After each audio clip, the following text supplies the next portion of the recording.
Remember, the Force will be with you, always.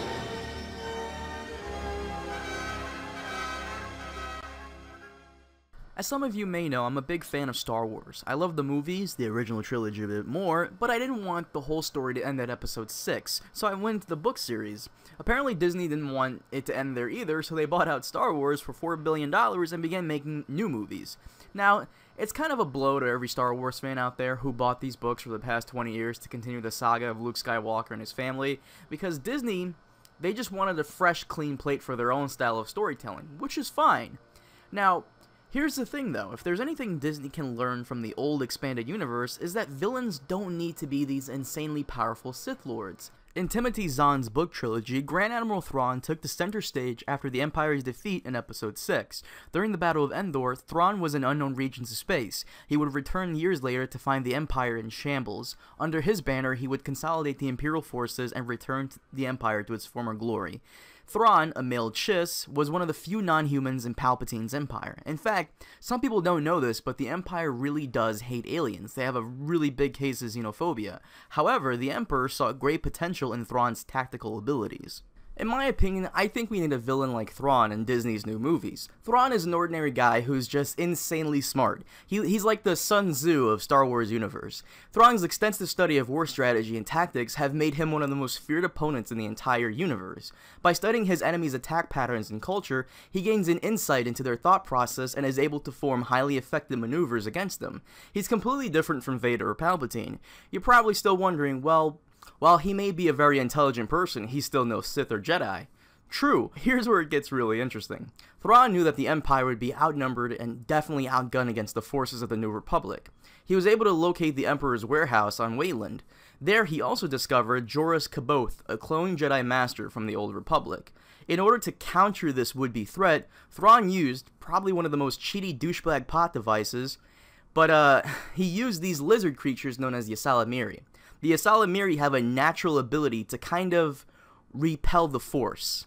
I shit you not. These small little lizards project an invisible bubble stretching 10 meters, where inside a person is unable to exert any influence over the Force. Meaning a Jedi or a Sith will just be some awkward crazy looking person waving their hand at you. Which makes sense. When it comes to the Sith and Jedi, the thing that sets them apart from ordinary people is their ability to manipulate and use the Force. Thrawn uses these lizards to make them all his equal, which is insanely smart once you think about it. They still have their lightsabers and still pose a threat, but he's able to bring these people down, these Force wielders, to the status of normal people, and that is kind of a problem for them, because their advantage over everybody else, over stormtroopers, over whoever else, is the fact that they can use the Force. We need a villain like this in the Star Wars universe because I believe it's important to show the fans that you don't have to be an incredibly powerful Sith Lord to pose a threat to the galaxy. That all you need is your brain to come out on top, which is kind of true. During the novels, Thrawn strikes at the New Republic not only physically but politically. He's able to remove Admiral Akbar from command and slow down the New Republic from dealing with him in a swift manner. By giving him time to act, Thrawn is able to put all the pieces in his hand.